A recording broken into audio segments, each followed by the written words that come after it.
grande desafio nosso é a perpetuação desta missão, vencendo agora os desafios da pesquisa, de propor inovação para as nossas empresas locais, regionais, mundiais e manter uma educação de graduação de qualidade.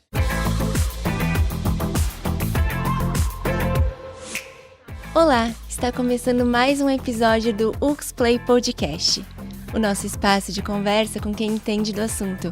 Eu sou a Alana Boff e o nosso convidado no episódio de hoje é muito especial, o reitor da Universidade de Caxias do Sul, Gelson Leonardo Reck. A gente vai falar um pouco sobre educação, sobre a trajetória dele dentro e fora da instituição e também sobre o futuro que a gente vê para a Universidade de Caxias do Sul. Para começar, reitor, eu queria te agradecer muito pela presença. Obrigado, Alana. Uma satisfação estar aqui conversando contigo e com todos os nossos telespectadores, ouvintes desse podcast. Para começar, reitor, eu queria que tu falasse um pouco lá do início, assim, um pouco da tua trajetória, começando lá na infância. Quais são as suas principais lembranças dessa época? E também falasse um pouco sobre se lá nesse início tu já imaginava que ia seguir carreira na área da educação. Olha só, se é para começar lá de trás, eu tenho 52 anos e eu vou começar lá pelos 3 anos, que é a minha primeira grande memória. É exatamente a minha família fazendo a mudança do interior para a cidade. Eu em cima do caminhão de mudanças com 3 aninhos, nasci em 1970, aos 3 aninhos minha família saindo da área rural e indo para a cidade. Interior de Fazenda Souza, vindo para Caxias do Sul. O êxodo rural dos anos 70, 80, então a minha família viveu tudo isso e a minha lembrança é me ver em cima do caminhão com os materiais, com os móveis e não sabia absolutamente o que estava acontecendo, mas tenho essa memória. Uma segunda memória ainda é muito agrícola, eu em cima de uma carreta, com certeza menos de 3 anos, essa é uma imagem que eu tenho, em cima de uma carreta cheia de palhas e morangas e com a minha família andando. Então, a minha origem é uma origem de uma família agrícola, de agricultores que saem da zona rural e vão para as fábricas nos anos 70.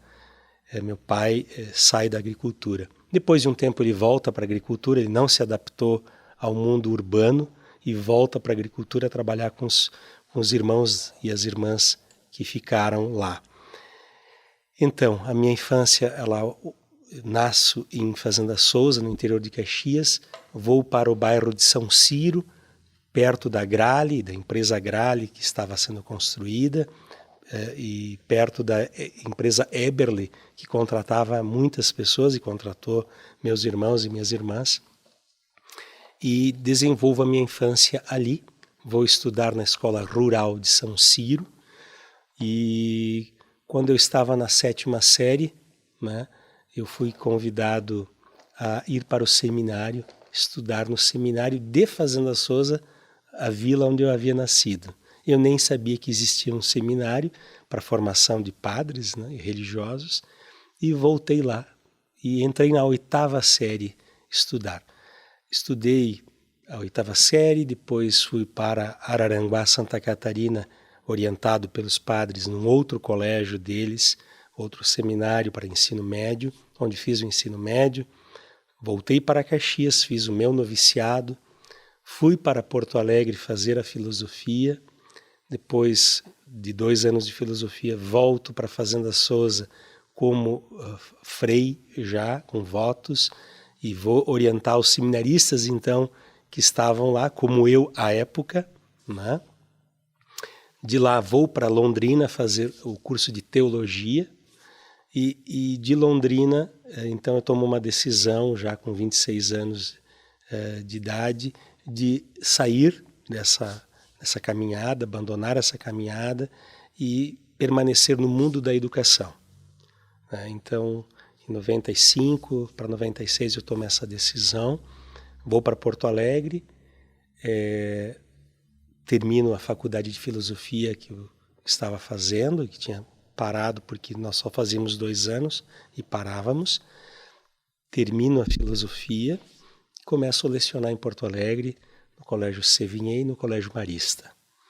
E aí começa a história do professor Gelson, ou seja, do educador.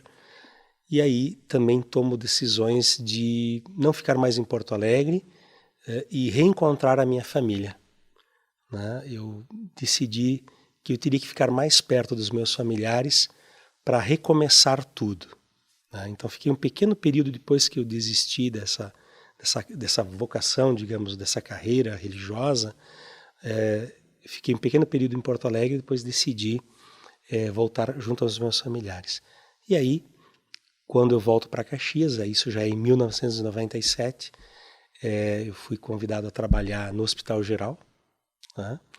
E trabalhando no Hospital Geral inicia um grande relacionamento. Desde 97 eu estou na Fundação Universidade de Caxias do Sul.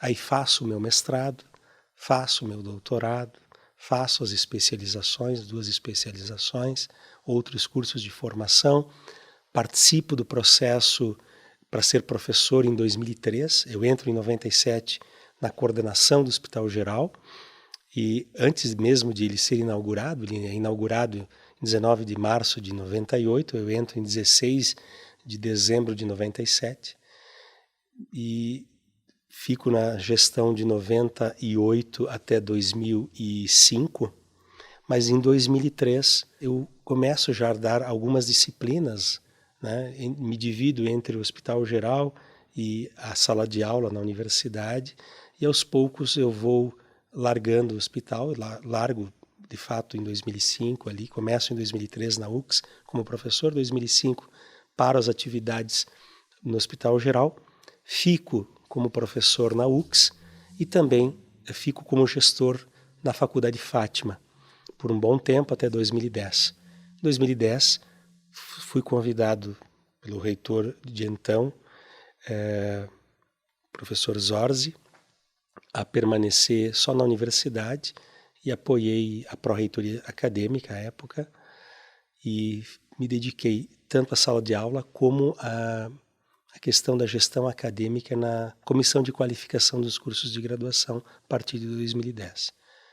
2010 é um ano que eu estou 100% dedicado à universidade, e 2014 o professor Evaldo se candidatando e vencendo o processo eleitoral para a reitoria, me chama para ser chefe de gabinete. De chefe de gabinete faço 2 gestões com a mesma função. No final da segunda gestão eu sou chamado a ser também diretor executivo da fundação e acumulo a função de chefe de gabinete e diretor executivo até que decido me candidatar à eleição de reitor, e tive uma unanimidade neste ano no processo eleitoral pelo Conselho, que fiquei muito feliz, e assumo dia 2 de maio como reitor. A tua pergunta era se eu pensava em ser professor. Eu pensava em ser padre. Essa era a ideia. Eu entrei no seminário com 13 anos e saí com 26. Teve algo específico que tu lembra que te fez aceitar esse convite para entrar no seminário? Olha, a minha mãe é muito religiosa até hoje, felizmente ela vai fazer 87 anos dia 20 de setembro, e ela sempre foi muito religiosa, toda a minha família. Eu participava de grupo de jovens, havia muitos freis que conviviam conosco, tocavam violão, daí eu aprendi a tocar violão, isso é bacana. E esse ambiente é muito ativo, gostoso, né? Muito prazeroso, porque fazer o bem faz bem, né? Como diz o Frei Jaime, fazer o bem faz bem. Era muito agradável, me encantava e parecia que era para ir por aí. De fato, eu fiquei muito feliz todo esse tempo, fiquei 11 anos dentro da congregação religiosa e fui muito feliz. Eu digo assim que eu tive uma trajetória que me constituiu nesses 11 anos no Gelson que eu sou hoje, agora aos 52. Eu construí as grandes matrizes de estudo, de visão de mundo, visão política, econômica, social, de relacionamentos. A partir desses 11 anos, obviamente tem a história familiar que nos constitui muito, né? Mas eu tive muitos contatos generosos, inteligentes, que me constituíram, né? Então, como é que eu entro? Eu entro muito por conta desse ambiente de grupo de jovens, de vida religiosa familiar, e parecia muito connatural que eu continuasse nesse ambiente. E por muito tempo eu estava muito tranquilo, convicto que era por aí. Obviamente, nós vamos ficando adultos, nós vamos percebendo coisas diferentes, e as tomadas de decisões, né, já aos 25, 26 anos, elas indicavam que era necessário sair. E o mundo educacional era o que eu já tinha vivido dentro de forma muito intensa, porque eu vivi um processo formativo dentro da congregação religiosa dos Josefinos de Murialdo, que é uma congregação italiana vinda de Turim, em 1915 para o Brasil, e se instalou no Brasil com várias obras, colégios, e os padres muito estudiosos, né, com sabedores de muitas línguas. Esse era o ambiente que eu vivia. Havia colegas que falavam várias línguas, havia uma disputa sadia de quem lia mais livros, né? Eu me lembro que o meu recorde foi 45 livros no ano, né? A gente contava quantos por semana, tinha colegas que liam bastante. Então foi também muito tranquilo decidir que eu queria ser era professor, na sequência dessa desistência, né? Desse rompimento, que foi um rompimento de uma forma serena, porque eu continuo muito amigo de todos, tenho muitos amigos, temos um grupo de convivência, inclusive hoje, com os que estavam, com os que permaneceram, com os que saíram. E teve algo específico que te influenciou nessa mudança de trajetória, de sair da vida religiosa para ingressar na educação? Ou foi uma coisa que foi acontecendo naturalmente? Sabe que o discernimento, para quem está dentro de uma vida religiosa, o discernimento sobre a sua vocação, que no fundo é encontrar-se como pessoa, e a pergunta é sempre qual é o sentido da nossa existência, né? Ela é uma coisa que ela vai te tocando lentamente. Tu entra de uma forma assim, singela, um pouco pueril, aos 13 anos, e tu vais descortinando o mundo. Na medida que tu vais descortinando o mundo, novas perguntas aparecem e dúvidas aparecem. Quando tu chega numa fase mais adulta, na tua adultez, eu lá aos meus 23, 24, a gente começa a se questionar. E como nós somos estudiosos, nós vamos, o rito é estudar filosofia, as humanidades, tu vai ampliando o teu horizonte, tua cosmovisão, e mais perguntas vêm. E aí a pergunta fundamental era: estou feliz onde estou? Mas sim, teve um momento muito interessante. Existia, na época e continua existindo, um grande encontro dos padres que ocorria a cada 6 anos, que era para discutir a igreja, discutir a congregação. E o tema deste encontro era sede discípulos alegres e fiéis de Cristo. Essa era a chamada, né? Obviamente a linguagem totalmente religiosa. E sede discípulos alegres e fiéis de Cristo começou a me tocar profundamente. Eu disse assim, bom, eu sou um discípulo, eu pensei, eu tenho meus ritos, né? Conheço a linguagem evangélica, né? Agora eu não estou alegre, alguma coisa não está bem comigo, não estou tão feliz assim, né? Perdão, era testemunhas alegres e fiéis. Então acho que eu sou testemunha, né, pelo meu comportamento, mas não estou muito alegre. E eu comecei a me questionar a partir disto. O que é alegria? Por que eu não estou muito alegre? O que está me faltando? E isso foi um processo de uns 2 anos. E eu disse assim, sabe de uma coisa? Eu tenho que voltar para minha família, eu tenho que me encontrar de novo. E foi assim. Basicamente, essa frase, sede testemunhas alegres e fiéis, me tocou profundamente, que era o motivo, o leitmotiv, o mote do grande encontro que haveria. É interessante porque tu acabou indo para 2 áreas que a igreja tem uma atuação muito forte, né? Que é a educação e a saúde, historicamente, né? Nesse teu tempo no Hospital Geral, como é que foi o teu trabalho lá? O que tu acha que mais te tocou, né, nesse período do Hospital Geral? Perfeito. Eu entrei em 16 de dezembro de 97, o hospital não estava inaugurado. Eu coordenei a central de atendimento, que incluía central de diagnósticos, o pronto-socorro depois, todas as recepções, setor de internação, elevadores, telefonia, a parte da pastoral também, a pastoral hospitalar, né? O que mais me tocou? Na verdade, eu aprendi muito com o Hospital Geral.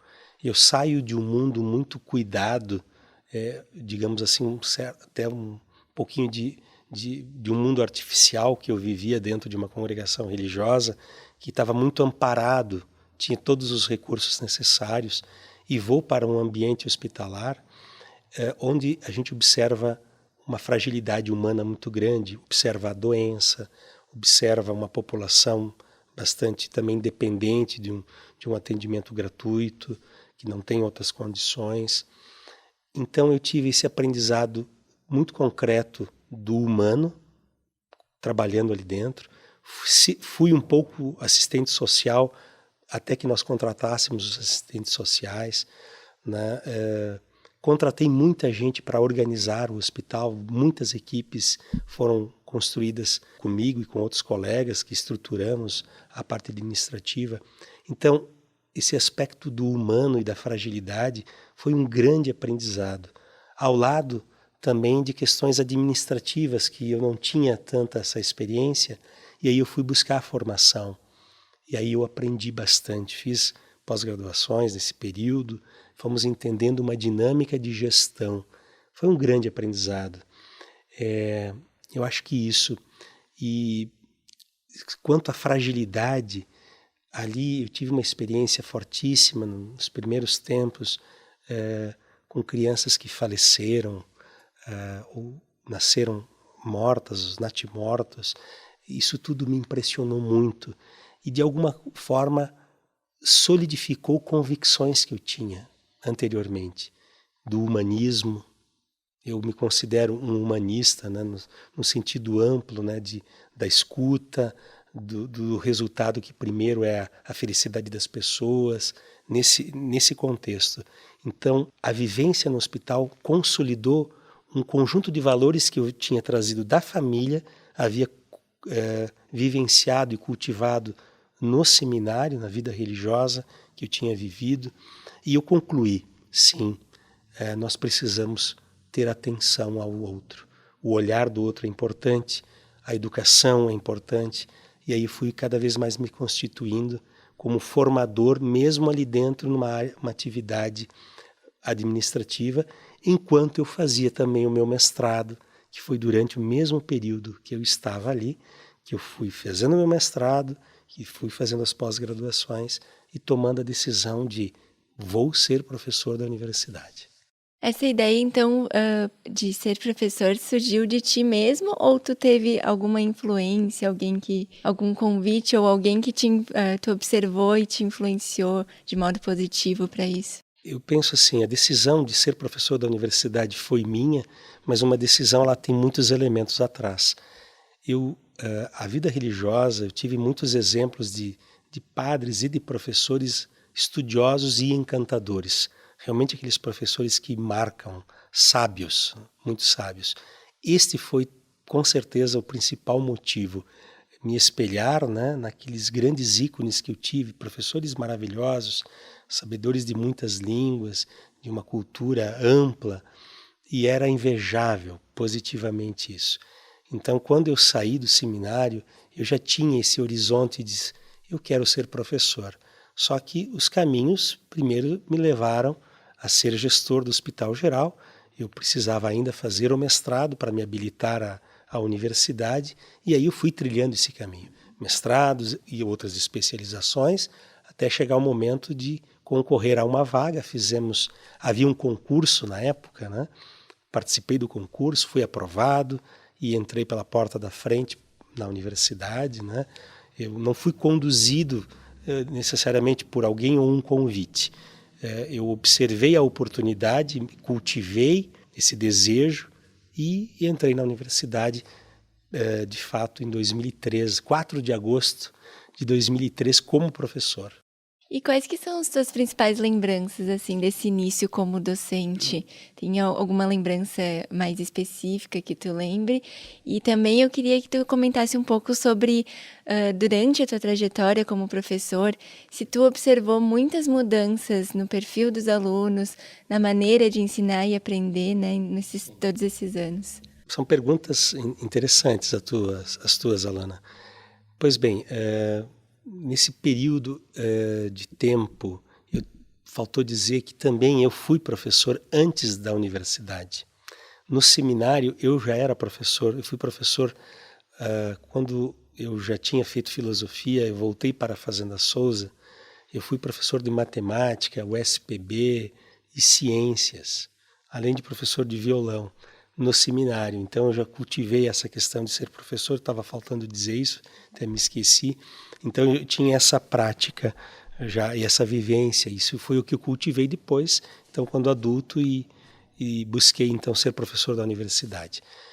Mas vamos lá, do tempo que eu comecei de fato a dar aula na universidade para agora, eu acho que mudou, não mudou tanto, mas mudou alguma coisa. Porque nós já estamos numa contemporaneidade, os anos 2000 em diante já é um tempo de que a velocidade é importante, que o pragmatismo está bastante implantado, né? Então eu diria que nós temos que ter hoje muito cuidado com as gerações, essa geração que nasce a partir de 2010 ou mesmo dos anos 2000, que ela é um pouco mais acelerada, ela é um pouco mais digital, mas quando eu entrei não era tanto. Então, eu acho que só subiu um pouquinho esse nível da informação mais globalizada, que já estava acontecendo nos anos 2000, acelerou esse processo de informação, de conectividade. Estávamos começando com a internet ali nesses anos 2000, e a gente já percebia esse movimento das conexões e que agora se acirraram. Então, eu, como professor universitário, entrei numa época que já estava acontecendo uma metamorfose forte dos alunos, diferente do ensino fundamental, que eu havia sido professor, que ainda estávamos num modelo muito tradicional e estava razoavelmente funcionando, né? Hoje eu diria que nem no ensino superior, nem no ensino fundamental funciona mais o modelo tradicional, né? E logo que eu entrei na universidade, eu me dei conta de que o modelo de aula teria que ser levemente modificado ou grandemente modificado, e devagarinho eu tentei fazer o que eu pude com estratégias de aprendizagem ativa e envolvendo. Mas hoje, na sala de aula, a gente identifica que o conhecimento é um dos elementos, né, que cria essa relação de aprendizagem, e não é exclusivo da nossa instituição o conhecimento ele está disponibilizado. Então o que sobra? Sobra muito do relacionamento e das experiências entre professores e alunos com o conhecimento. Não é mais só o conhecimento que está estabelecendo essa relação, está também a experiência do conhecimento, a experiência da relação e as estruturas que possibilitam as convivências para que tudo isso se transforme em aprendizado. E como é que tu enxerga o cenário da educação superior nos dias de hoje? Pois bem, o cenário da educação superior ele tem muitos elementos para nós conversarmos. Vamos ver se eu começo por um. Primeiro, no ensino superior, nós somos um país que tem cerca de 21 a 22% da população com ensino superior, diferentemente de países como os Estados Unidos, Israel, mesmo a Rússia, que passam de 45% da sua população adulta, né, de 24 anos até 60 anos, com ensino superior. Então eu vejo um país que tem um caminho a trilhar quanto à educação superior. Ou seja, precisamos investir ainda na educação superior, precisamos oferecer, há uma carência ainda. Por outro lado, hoje, na verdade, nós temos cerca de 9 milhões de pessoas fazendo ensino superior. Por outro lado, eu observo no conjunto das ofertas desse ensino superior uma fragilidade na oferta. ofertas que não têm tanta qualidade, o que nós priorizamos dentro da nossa instituição. Também observo um outro fenômeno no ensino superior que nós não tínhamos nos anos 2000. Estava lentamente começando. Vou regredir um pouquinho. Nos anos 90, final dos anos 80, começa uma popularização do ensino superior. Isso nos anos 90 se consolida, nos anos 2000 se consolida, que é a abertura do ensino superior, a oferta do ensino superior em larga escala para todo o Brasil. Mas isso também fez com que caísse a qualidade. E o fenômeno mais recente, a partir de 2000, é o fenômeno da educação à distância, que agora, pós-pandemia, também está sendo repensado. E aí a gente encontra hoje no Brasil praticamente 50%, 44% do grupo de estudantes do ensino superior, desses 9 milhões de estudantes, que está na educação à distância, que precisa aperfeiçoar a sua qualidade. Isso, então, alargamos as possibilidades, temos um grande número, popularizamos o processo formativo do ensino superior, né? Temos mais portas de entrada, mas temos que aperfeiçoar esse movimento desta modalidade. Não sou contra a modalidade absolutamente, já tivemos muitas opiniões na história, mas a educação à distância, nas suas várias performances, né? O do hibridismo, de uma parte presencial, de uma parte digital, ou totalmente digital, quer dizer, nós precisamos aperfeiçoar porque não há volta. Outra consideração a fazer sobre o ensino superior é a condição de quem está oferecendo. Nós observamos que, em boa medida, cerca de 70%, um pouco mais, um pouco menos, está na mão de empresas que têm a educação exatamente como meramente um negócio. E em boa parte dessas instituições, elas estão na Bolsa de Valores ou ligadas a fundos internacionais.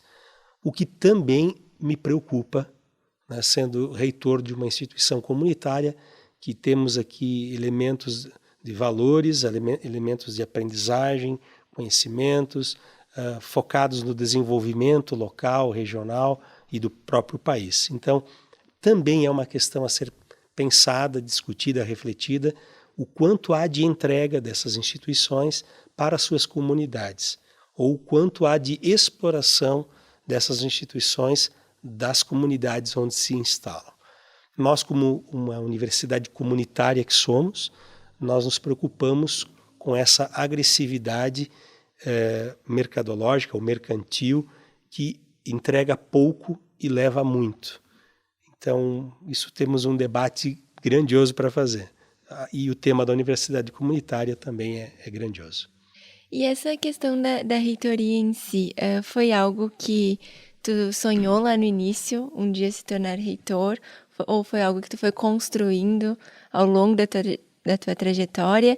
E também eu queria que tu falasse um pouco, né, nessa perspectiva do cenário do ensino superior nos dias de hoje, quais que tu acredita que são os principais desafios, né, desse cargo de reitor numa universidade do tamanho da UX?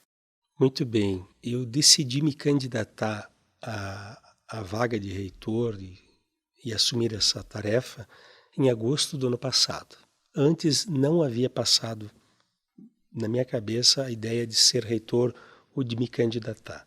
Obviamente que sempre olhei o cargo da reitoria com muita honra, com muita dignidade, né?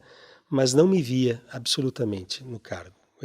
Talvez eu baixasse muito a cabeça na minha função anterior e focasse naquela minha atividade. Mas em agosto do ano passado eu disse, eu acho que posso ajudar essa instituição de forma diferente. E aí fui mentalizando e oficializei em novembro a minha candidatura, quando abri o edital. Eu amadureci de agosto com a minha família, né? Naquele mês, agosto, setembro, amadureci com a minha família, porque eu tenho uma filha, agora tem 2 anos, né? Mas ela não tinha 2 anos quando eu tomei a decisão, recentemente tinha 1 ano, em agosto do ano passado. E tenho um filho de 10 anos, tinha 9 anos à época, e eu sei que eu tenho que conviver mais. Eu comecei a minha vida de pai, de certa forma tardia. Eu casei aos 36, fui pai aos 42, depois fui pai aos 50, hoje estou com 52. E eu estava muito focado no meu trabalho, né, como professor e gestor, né, administrativo, e na minha família. Mas aí acendeu uma ideia, discuti com a minha família e assim tomei a decisão. Mas ela não foi acalentada, não foi uma ideia acalentada. Eu gosto muito da educação e aí eu tomei uma decisão de ajudar o mundo a ser melhor pela educação, assumindo um papel de liderança no processo educativo. Sobre os desafios, né, de uma universidade grandiosa, como tu disseste. O desafio é a perenidade da nossa instituição. Essa instituição nasce em 1967, mas ela é sonhada antes de 67 pela comunidade regional. Ela nasce em 67, se oficializa como universidade, com uma missão grandiosa de desenvolver, do ponto de vista social e econômico, científico, a região toda. Essa era a visão dos fundadores, né, do Dr. Virvi, que foi o primeiro reitor, Hermes João Weber, que era o prefeito da época, de Dom Benedito Zorzi, desenvolver do ponto de vista social, econômico e científico a região. E o desafio é a manutenção da nossa instituição, que ela continue com esta perspectiva e continue desenvolvendo. Então, os tempos são diferentes. Uma vez precisávamos do ensino. O ensino, as pessoas iam para Porto Alegre porque não havia uma universidade aqui. Existiam alguns cursos somente que depois se juntaram, formaram a universidade, mas não havia todo o conjunto de cursos que as pessoas buscavam. E era basicamente o ensino. Isso nós suprimos bem por muito tempo. Depois entraram as outras instituições também oferecendo ensino.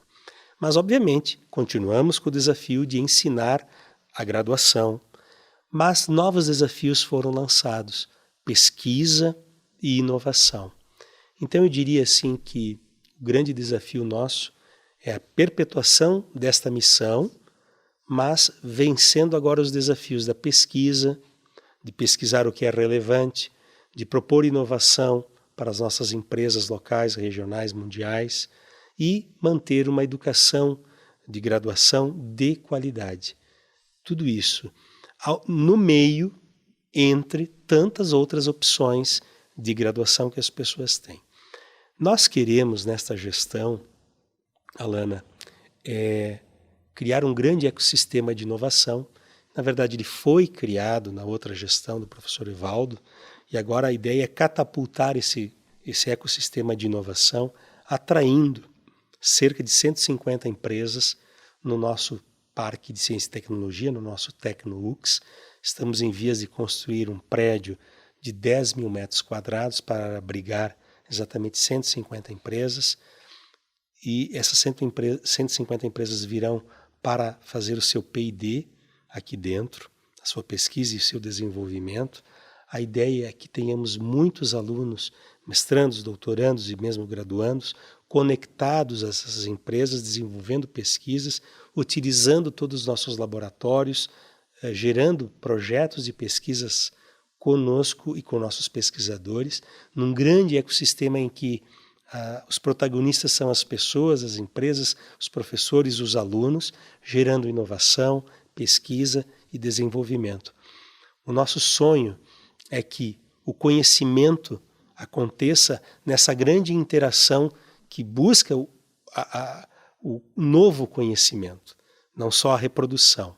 Nós temos a graduação que já está encharcada das pesquisas nossas, com pesquisadores que são professores na graduação, mas nós temos uma certa ainda reprodução do conhecimento na graduação.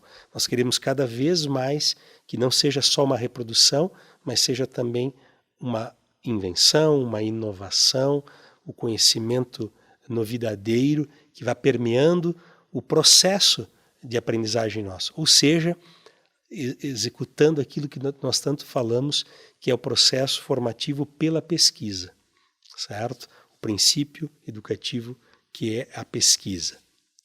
Então, esse modelo de um ecossistema de inovação e pesquisa é um grande desejo, né, de empresas, alunos, professores, que vai marcar, vai atravessar o processo formativo e o desenvolvimento social, econômico e científico da região, portanto, colocando a nossa instituição num patamar diferente de muitas instituições. Por falar em pesquisa, eu lembrei agora de te perguntar a respeito da tua trajetória, né, nesse mundo da pesquisa. Perfeito. Como é que começou e o que te levou a pesquisar especificamente os temas de filosofia, história da educação e até a imigração italiana, né?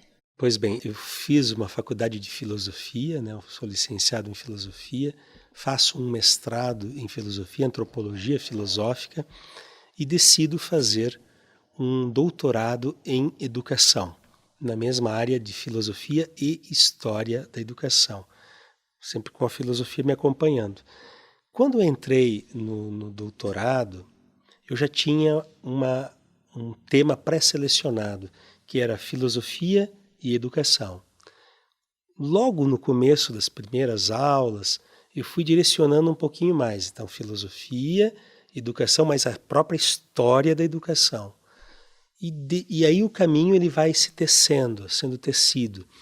Vi muitos professores na nossa instituição pesquisando sobre a história da educação, vi a tradição fortíssima da nossa instituição pesquisando imigração e decidi juntar história da educação com a história da imigração.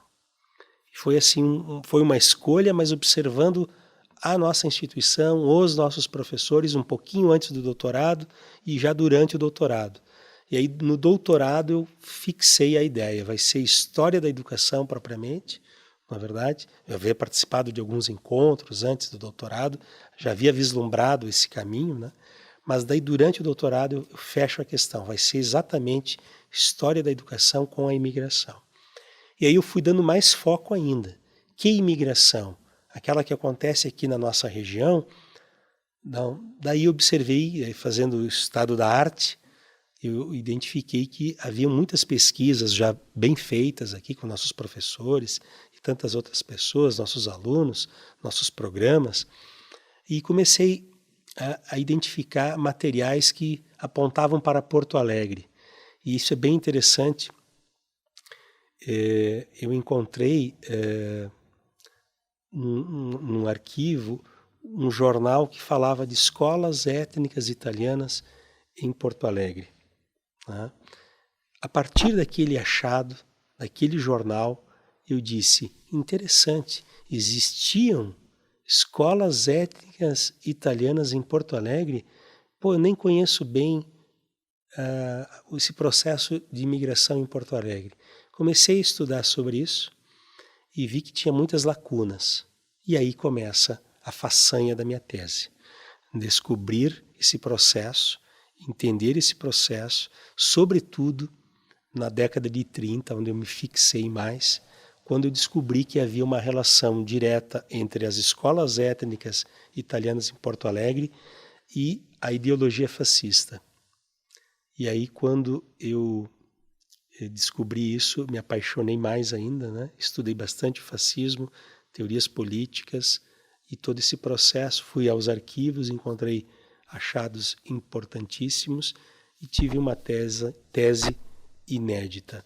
O professor Mário Gardelin, na verdade, ele já com problemas de saúde, não podendo se comunicar, na verdade a esposa dele abriu a casa e o arquivo da casa dele, a biblioteca fantástica, e lá, quando eu fiz o achado daquele jornal, então lá nasce os estudos sobre a imigração em Porto Alegre, né, as escolas étnicas, o fascismo, né, eu devo muito à família do professor Mário Gardelin, já falecido, né, por ter aberto as portas e eu ter feito esse achado lá nos materiais dele. E aí iniciei esses estudos que, obviamente, depois tu começas a analisar Porto Alegre, mas toda essa problemática da ideologia fascista ela se espalha pelo Rio Grande do Sul, né? E nós temos escritos aqui também de Caxias dos nossos pesquisadores que já apontavam por esse fenômeno e a professora Lorane Giron, por exemplo. Então nós começamos a conectar as coisas que aconteciam na nossa região, que aconteciam em Porto Alegre, mas tive achados documentais, fontes documentais inéditas do consulado em Porto Alegre e do Ministério das Relações Exteriores na Itália, que são inéditos e demarcaram todo esse fenômeno, explicitaram esse fenômeno de uma forma bastante robusta e gerou uma tese de 450 páginas. E bem nessa perspectiva que tu falou antes, de gerar um conhecimento, não apenas reproduzir, né? Porque foi um achado. Exatamente. Realmente. O professor Paviani teve a oportunidade de conhecer os meus escritos antes da defesa de tese, e eu considero o professor Paviani um ícone de pesquisador, de professor, né, de pessoa de cultura ampla. Ele disse assim, e outros professores depois também disseram, que eu estava inaugurando uma quarta fase da historiografia da imigração italiana, na medida que eu aprofundava esse processo da ideologia dentro das escolas.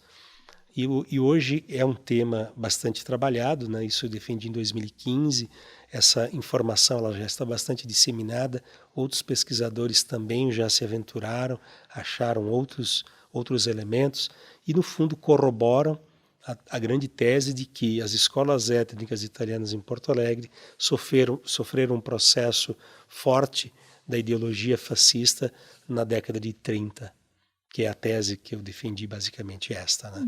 Como, em que medida, como isso aconteceu, depois eu demonstro no livro, inclusive agora lançado em livro em 2021.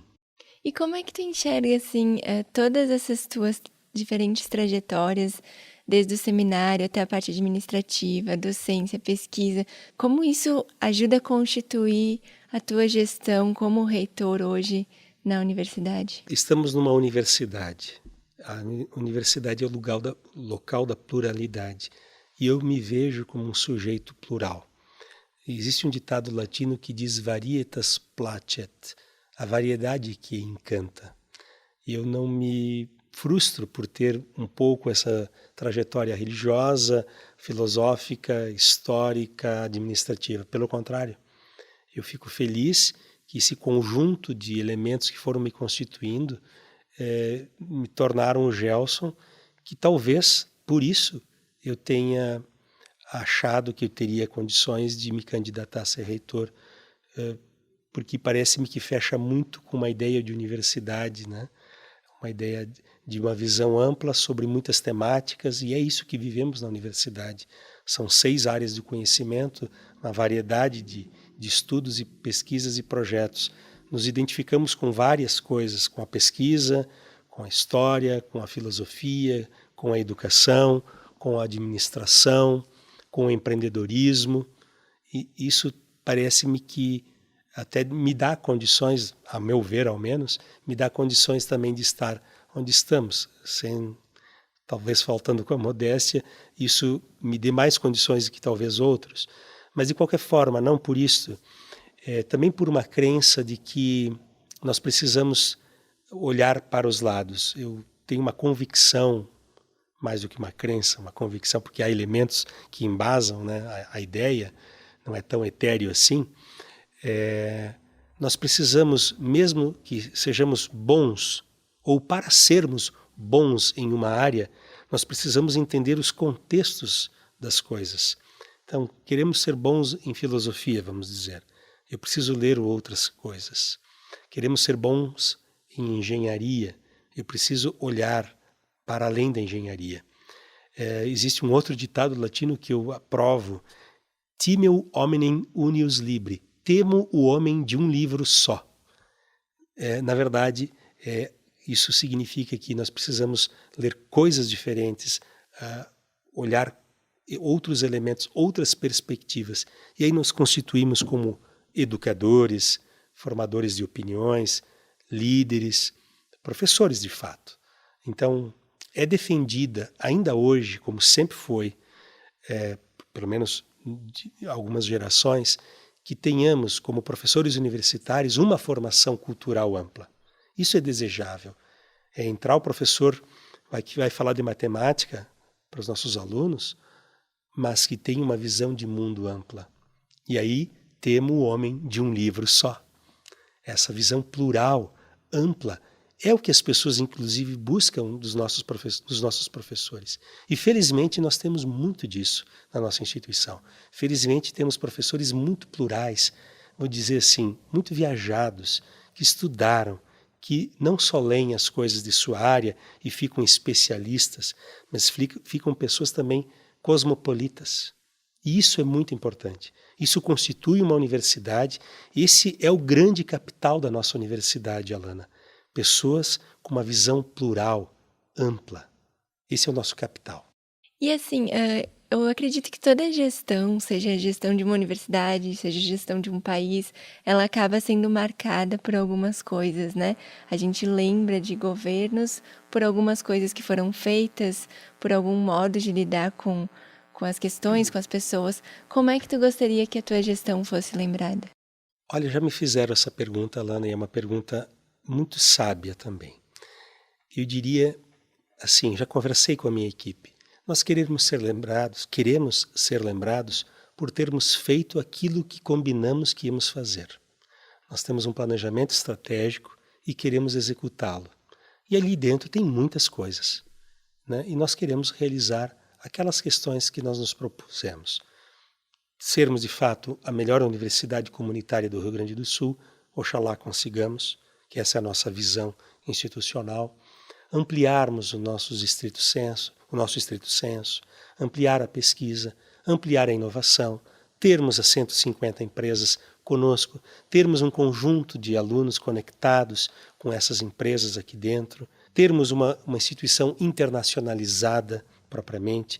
Recentemente definimos que a segunda língua oficial da nossa instituição é o inglês. Então, começamos a colocar tijolos para a construção da realização, na verdade, do nosso planejamento estratégico.